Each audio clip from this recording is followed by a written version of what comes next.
नमस्कार। आज हम बात कर रहे हैं कि भारत ग्लोबल टेक बाजार में अपनी जगह कैसे मजबूत कर रहा है। हमारे पास जो जानकारी है वो ये बताती है कि भारत अब सिर्फ आईटी सर्विसेज वाला देश नहीं रहा।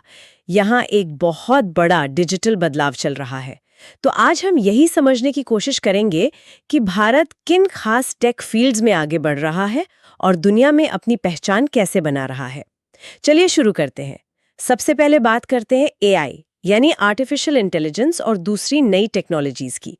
सुना है सरकार ने इंडिया एआई मिशन शुरू किया है। करीब $1.25 अरब का बजट है इसका। जी हाँ, बिल्कुल। और लक्ष्य ये है कि भारत जिम्मेदार एआई डेवलपमेंट में दुनिया में लीडर बने। और देखिए, दिलचस्प बात यह है कि भारत सिर्फ पश्चिम की नकल नहीं कर रहा है। अच्छा। हाँ, यहाँ फोकस है एथिकल एआई फ्रेमवर्क पर और खास तौर पर स्थानीय भारतीय भाषाओं के लिए डेटा सेट बनाने पर। ये असल में तकनीक को क्या कहते हैं अपने इकोसिस्टम के हिसाब से ढालने की कोशिश है। ये जरूरी भी है कि तकनीक अपनी जरूरत के हिसाब से हो। अच्छा, अब सेमीकंडक्टर पर आते हैं। आजकल इन्हें नया तेल कहा जा रहा है। हाँ, बिल्कुल सही। सुनने में आया है गुजरात और तमिलनाडु में चिप बनाने वाले बड़े प्लांट लग रहे हैं, फैब्स जिन्हें कहते हैं। जी, और इसके लिए ताइवान की टीएसएमसी और अमेरिका की माइक्रोन जैसी बड़ी कंपनियों के साथ पार्टनरशिप भी हो रही है। और सरकार भी तो मदद कर रही है सेमिकॉन इंडिया प्रोग्राम के तहत। हाँ, अरबों डॉलर का इंसेंटिव दिया जा रहा है। देखिए, अगर इसे बड़े नजरिए से देखें तो ये सिलिकॉन चिप्स आज की दुनिया का नया तेल है और भारत इस रणनीतिक दौड़ में पीछे नहीं रहना चाहता। ये सिर्फ अर्थव्यवस्था की बात नहीं, यह अब राष्ट्रीय सुरक्षा का भी सवाल बन गया है। सही कहा। इसीलिए शायद आत्मनिर्भरता पर इतना जोर है और इसका असर शायद मेक इन इंडिया और इलेक्ट्रॉनिक्स मैन्युफैक्चरिंग पर भी दिख रहा है। बिल्कुल साफ दिख रहा है। भारत अब दुनिया का दूसरा सबसे बड़ा मोबाइल फोन मैन्युफैक्चरर बन गया है। एप्पल, सैमसंग जैसी कंपनी अपना प्रोडक्शन यहाँ ला रही हैं। हाँ, और ये सिर्फ सस्ती लेबर की बात नहीं है।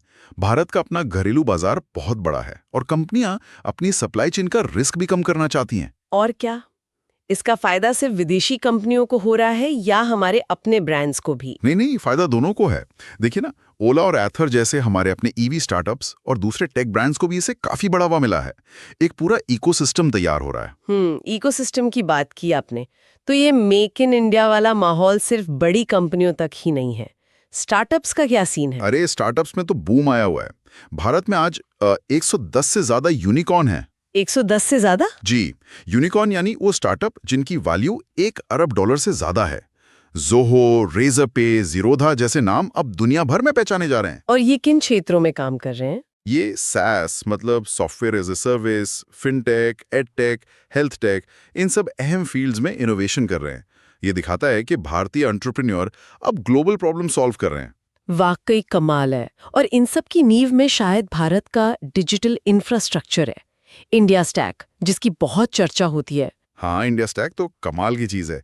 आधार, यूपीआई, डिजी-लॉकर, ये दुनिया के सबसे एडवांस्ड डिजिटल पब्लिक सिस्टम्स में से एक है। यूपीआई तो अब बाहर के देश भी अपना रहे हैं, है ना? बिल्कुल। और साथ में देखिए, जियो और एयरटेल की वजह से 5G का रोल आउट दुनिया में सबसे तेजी से हो रहा है। वो यूपीआई वाली बात मुझे बड़ी दिलचस्प लगती है। मतलब एक छोटा रेहड़ी पटरी वाला भी तुरंत डिजिटल पेमेंट ले सकता है, वो भी लगभग जीरो कॉस्ट पर। हाँ, यही तो। ये जमीनी स्तर पर टेक्नोलॉजी का असर है। सच में ये बहुत डिस्ट्रप्टिव है। इसने क्रांति ला दी एक तरह से। तो ये तो हुई देश के अंदर की बात। ग्लोबल लेवल पर भारत क्या कर रहा है? दूसरे देशों के साथ सहयोग? हाँ, बिल्कुल।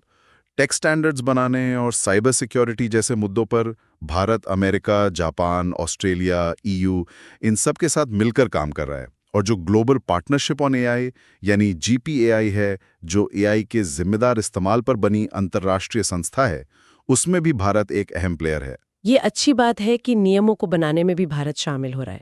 लेकिन इतनी सारी अच्छी बातों के साथ कुछ चुनौतियां भी तो होंगी। हाँ, चुनौतियां तो हैं और काफी बड़ी भी हैं। जैसे आप देखिए, गांव में अभी भी बिजली और भरोसेमंद इंटरनेट की दिक्कत है। फिर अमेरिका और चीन के मुकाबले रिसर्च और डेवलपमेंट मतलब R&D पर हमारा खर्च अब भी बहुत कम है। और ब्रेन ड्रेन यानी टैलेंट का बाहर जाना, वो भी एक बड़ा मुद्दा है। और जो एकदम लेटेस्ट हार्डवेयर है, खासकर चिप्स वगैरह, उसके लिए हम अभी भी काफी हद तक इंपोर्ट पर निर्भर हैं। इनमें से कौन सी चुनौती आपको सबसे जरूरी लगती है जिस पर फौरन ध्यान देना चाहिए? मेरे ख्याल से R&D में इन्वेस्टमेंट बढ़ाना और अपने टैलेंट को देश में रोकना, ये दोनों जुड़े हुए हैं और बहुत ज़रूरी हैं, क्योंकि बिना मजबूत रिसर्च और अच्छे दिमागों के टेक्नोलॉजी बनाने वाले देश का सपना पूरा करना मुश्किल होगा। और हाँ, बुनियादी ढांचा जैसे इंटरनेट कनेक्टिविटी, वो भी बहुत अहम है। तो अगर हम सारी बातचीत को समेटें तो मतलब ये निकलता है कि भारत सिर्फ टेक्नोलॉजी इस्तेमाल करने या सर्विस देने वाला देश नहीं बने रहना चाहता। अब महत्वाकांक्षा टेक्नोलॉजी बनाने वाले देश की है ना? स्वदेशी इनोवेशन, युवाओं को स्किल देना, विदेशी कंपनियों को भारत में रिसर्च और मैन्युफैक्चरिंग के लिए लाना, ये सब उसी दिशा में कदम लगते हैं। बिल्कुल सही समझा आपने। और आगे अगर देखें तो green technology, space tech, deep tech, इन सब में भारत के लिए बड़े मौके हैं। पर यहाँ एक बड़ा सवाल खड़ा होता है, वो ये कि भारत अपनी इन ऊंची महत्वाकांक्षाओं और जो ज़मीनी चुनौतियां हैं, जैसे आपने कहा इंफ्रास्ट्रक्चर की कमी, ब्रेन ड्रेन, इनके बीच तालमेल कैसे बिठाएगा? ये वाकई एक सोचने वाली बात है। जी, इस पर लगातार काम करने और सोचने की ज़रूरत होगी।